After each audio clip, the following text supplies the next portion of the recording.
中国同阿拉伯国家开启外交关系70周年之际，阿盟秘书长盖特接受高端访谈独家专访。他多次访华，见证中国的迅速发展。The development of China today, unprecedented, unbelievable, thanks to the leadership and the Chinese people. 他表示，中阿友谊牢固紧密，前景可期。No foreign intervention and no emphasis on any aspect of the relationship, but friendship and working together. 期待第2届中阿峰会召开，他希望更多阿拉伯国家领导人齐聚中国。I hope the economic and political cooperation between the two sides, China and the Arab countries, would last as long as we desire. 高端访谈，敬请收看。关注国际焦点，洞察世界风云。大家好，欢迎收看本期高端访谈，我是王冠。从丝绸古道上的生生驼铃，到高质量共建“一带一路”的互利共赢，中国同阿拉伯国家的交往跨越1000年，历久弥新。今年恰逢中国同阿拉伯国家开启外交关系70周年，我们对话阿拉伯国家联盟秘书长盖特先生，他如何评价中阿在务实合作与人文交流中结下的深厚情谊？对于今年即将在中国举办的第2届中阿峰会，他有怎样的期待？而面对世界变局与时代挑战，中阿双方将如何携手为动荡的世界注入更多稳定性？让我们在对话中寻找答案。Your Excellency, Secretary General Gait, welcome back to Beijing. It is a real privilege to talk to you again. Thank you very much for the hospitality. This is my 6th visit. I came before 5 times. Let's say, what is the one thing that impressed you the most about China? First time it was 1990. And since that time, 35 years have passed. The development of China today, unprecedented, unbelievable, thanks to the leadership and the Chinese people, the discipline of China, the dedication to work, and the quality of life the Chinese people are leading nowadays. One reads in books over the history, certain times that have had suffering and poverty. But today you feel the wealth of the Chinese nation. That wealth comes through dedication, work, proper planning, and the achievement of objectives. But our Arab brothers and sisters have suffered, and they have persevered and have made a comeback as well, right? Going through colonialism, and now having nation states doing solidarity, and saying no to Western powers at some point. I mean, we've been through similar things, no? Yes, but the Arab nation passed through also most difficult times, through successive wars with Israel, as well as what they call in the West the Arab Spring.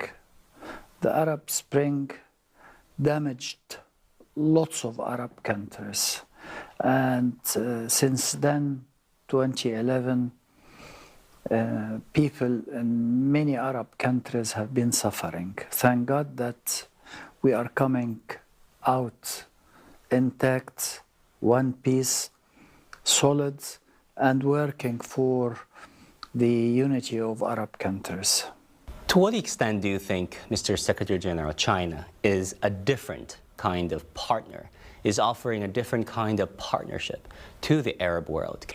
No foreign intervention and no emphasis on any aspect of the relationship, but friendship and working together. That is the main feature of Chinese work with Arab countries.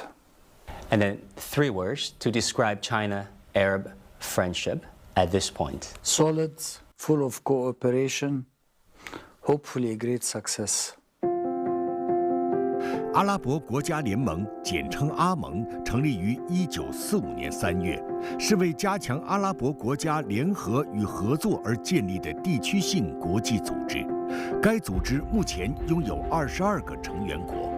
创立80年间，阿盟致力于密切成员国间的合作关系，促进整体利益。中国同阿盟于1956年建立联系，2018年双方建立全面合作、共同发展、面向未来的中阿战略伙伴关系。So I wanted to ask you, Mr. Secretary General, about this very important anniversary, the 80th anniversary celebration events of the League of Arab States, and the celebration took place quite extraordinarily in here, Beijing, China. Why China? Why Beijing? We celebrated in Cairo the 80th anniversary, but there was one country where Arab League is represented that we wanted to show our flag and the 80 years of the life of Arab League. We made the choice of China for the cooperation that we have had with the Chinese over the last 20 years.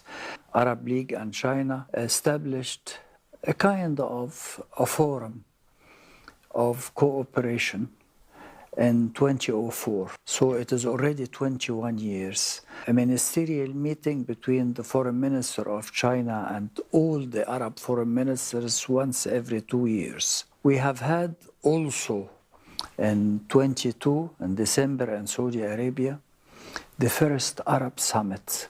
We will be having the second Arab summit in Beijing 26. So we find easiness in the cooperation with China, and the Chinese are reciprocating to our friendship, so we are working together. As you rightly mentioned, sir, we're marking the second ever summit of China-Arab states next year in China, and President Xi, when he looked forward to that very summit, he said it would be another milestone for China-Arab states relations. What would be your hope and expectations for this second ever China-Arab states summit? I hope it takes place 26. I hope that the greatest number of Arab leaders would attend, and that the economic and political cooperation between the two sides, China and the Arab countries, would last as long as we desire.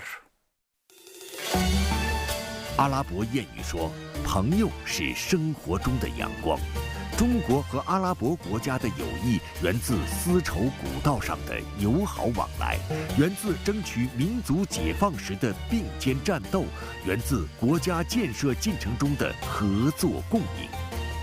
近年来，在习近平主席和阿拉伯国家领导人的战略引领下，中阿务实合作持续深化。中国连续多年稳居阿拉伯国家最大贸易伙伴国。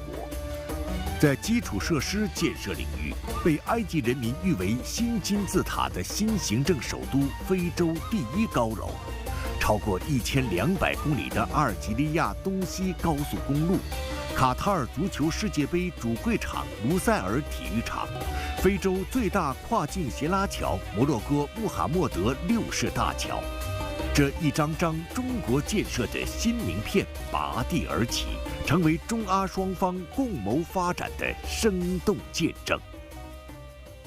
If you look at China-Arab trade and economic relations, sir, it's robust. The trade in 2004 was possibly running around $46 billion a year, the exchange between both. This year, it is approaching $409 billion up till now, 2025. So maybe tenfolds increase. That shows that cooperation leads to benefits for both.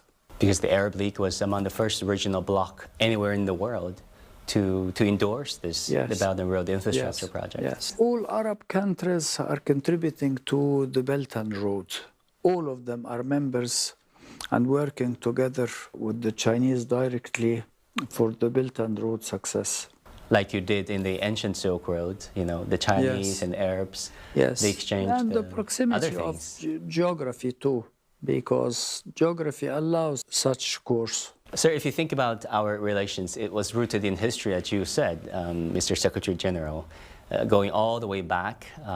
The Chinese kids these days are familiar with 1001 Nights, with Aladdin, the tales, with cartoons, with fairy tales of Alibaba. And Arab traders coming to China. So it is a long-standing history. Then how do you expect the current Belt and Road Initiative to reinvigorate these relations? I mean, going forward, what are the new areas that you feel most excited about in Everything working with from China? AI, making strides and success in AI, to sciences, to education, to everything. Everything. The sky is the limit for all kinds of cooperation between Arab countries and China. Artificial intelligence can be key. I mean, Absolutely. And Chinese companies are striving in Arab countries. we know they're building industrial parks in Cairo, the future cities there, right? The administrative city, many Chinese countries are contributing to the establishment of such a great city. Not just on the cultural side, we're very happy to see the passion among the Arabs of learning Chinese. Yes, I was amazed a few years ago, maybe less than 5 years ago, when I was attending a kind of an industrial fair, and there was a Chinese official representing one of the major Chinese companies. He was accompanied by an Egyptian young lady who spoke Chinese fluent, perfect. So I asked her, "Where did you learn your Chinese?" And I was figuring that she went to Beijing, received the education and returns. She said, no, I have had my Chinese education in Cairo University. So it shows that, and many Egyptian universities are teaching Chinese nowadays. What part of the Chinese culture intrigues you, Mr. Secretary General, personally? Sun Tzu, Oh, Sun Tzu, the art of war. the art of war.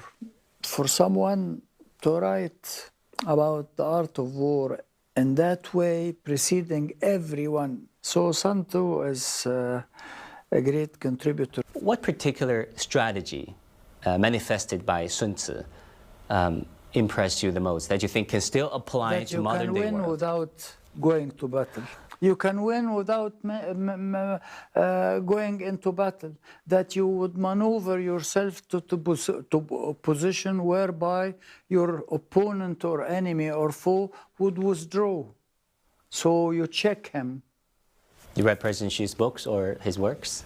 I read a lot of his comments and his statements. You met with him many times. I met first time What were those meetings when like? he was vice president. I was struck by his composure and his quiet. Then I met him again during 2018, when I came as Secretary General of the League amongst Arab foreign ministers in a ministerial meeting. So we met him.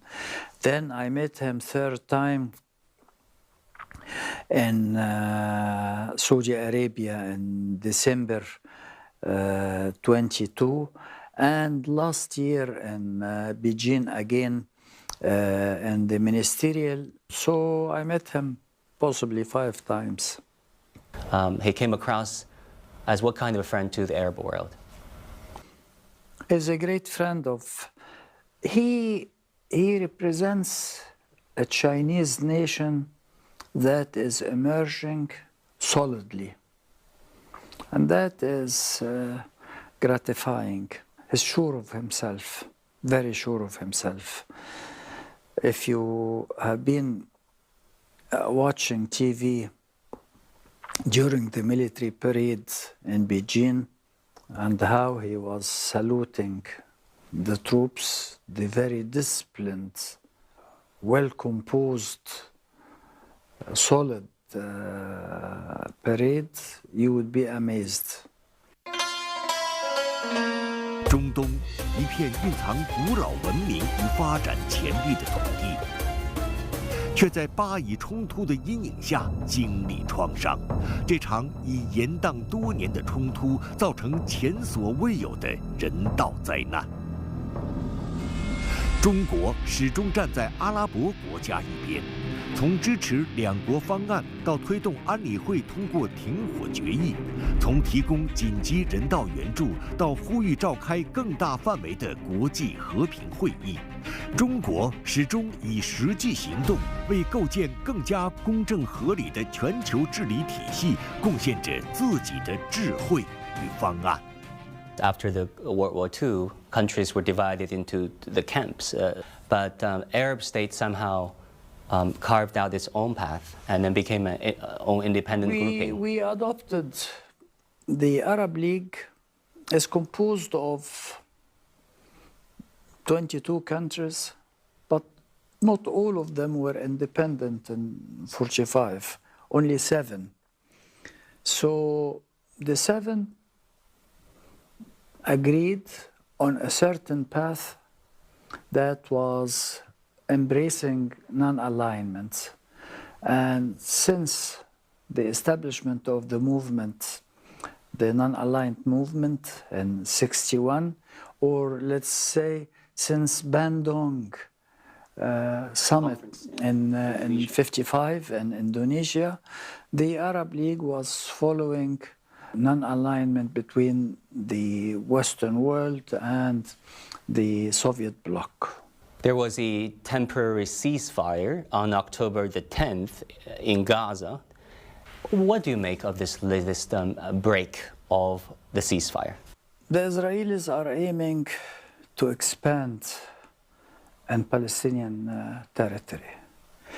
They are hopeful to be allowed or to manage to expel Palestinian people out of their territories.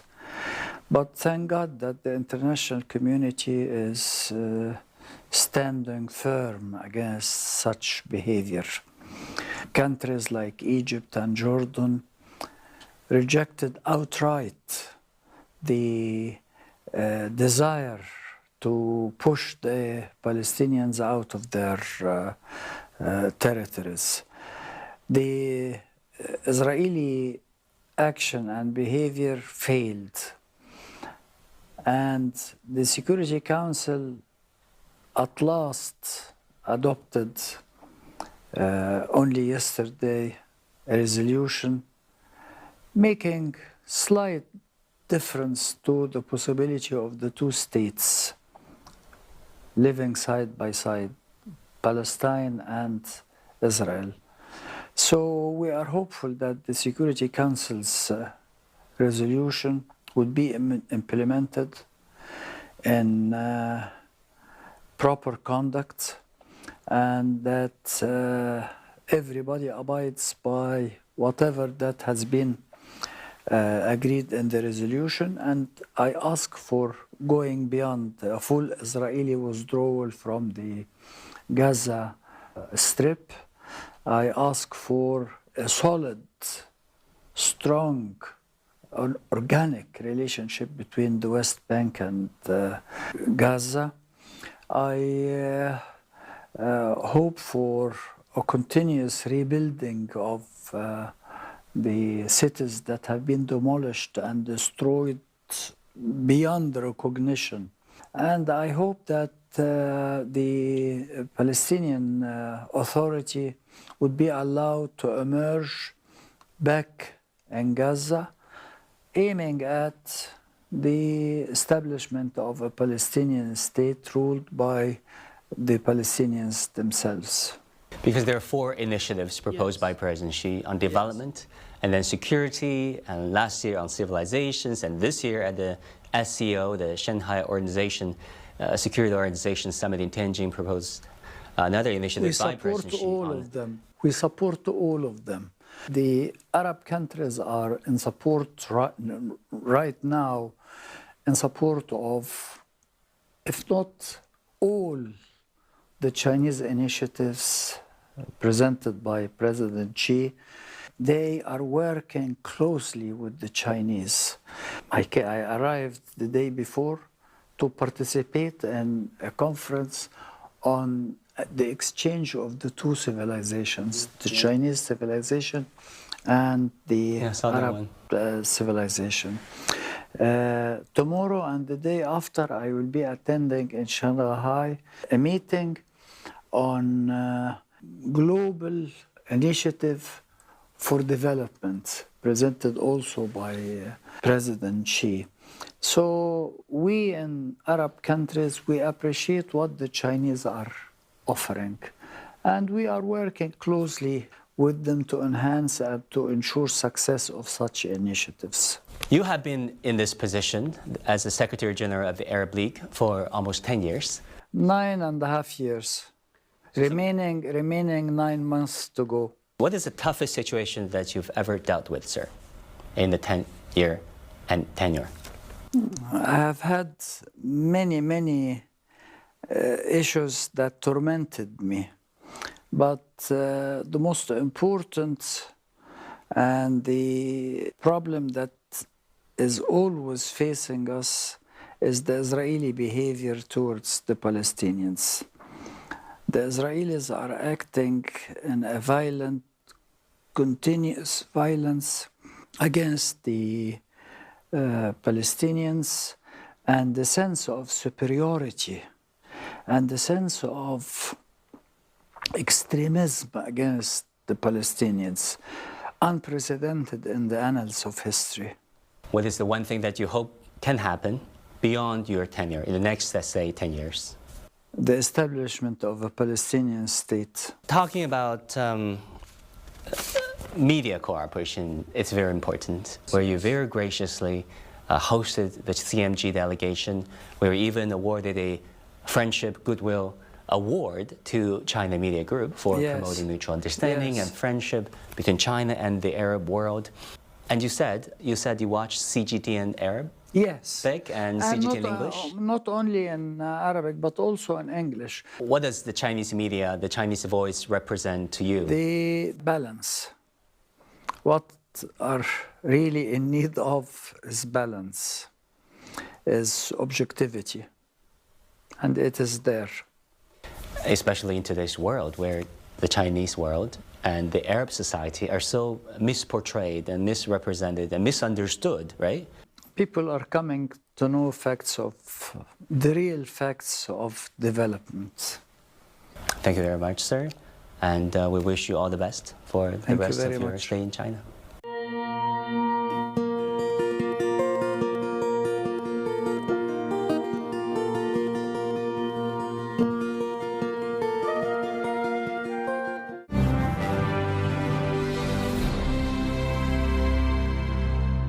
在专访中，盖特秘书长表达了对习近平主席提出的4大全球倡议的支持。